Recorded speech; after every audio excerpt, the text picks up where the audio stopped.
लटकवले बाड़ो मुँह तू नइख मुस्कुरात काहे बैठल हब धके माथा पर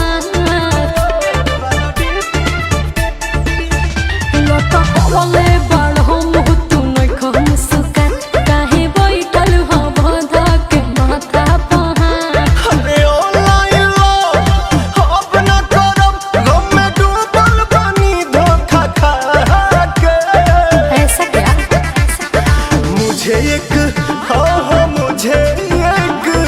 मुझे एक भौजी ने लूटा रे कुंवर वाला डीपी लगा के।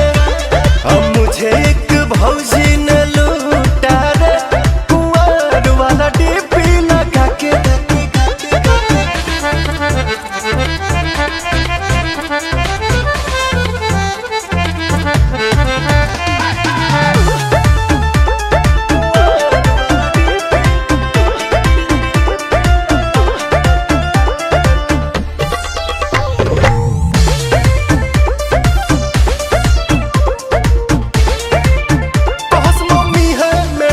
न करस वीडियो कॉल पे बात तजा तेरा लिखी सियात फोनवा दे तेरा लिकाट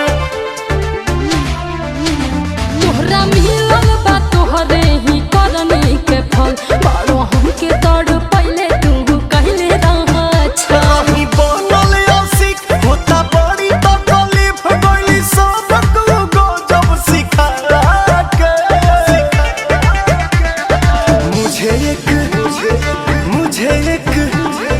मुझे एक भौजी ने लूटा रे कुंवर वाला डीपी लगा के।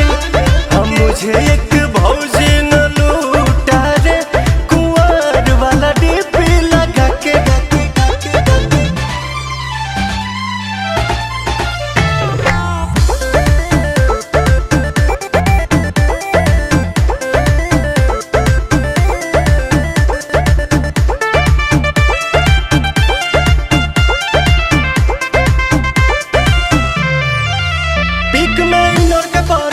बुराई कैसे करी तसैया वाला होके कैली धोखा धड़ी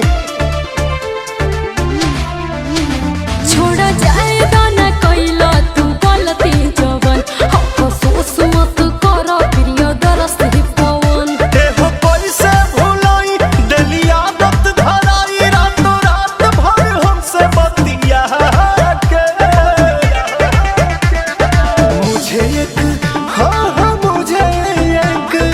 मुझे एक भौजी ने लूटा रे कुंवर वाला डीपी लगा के।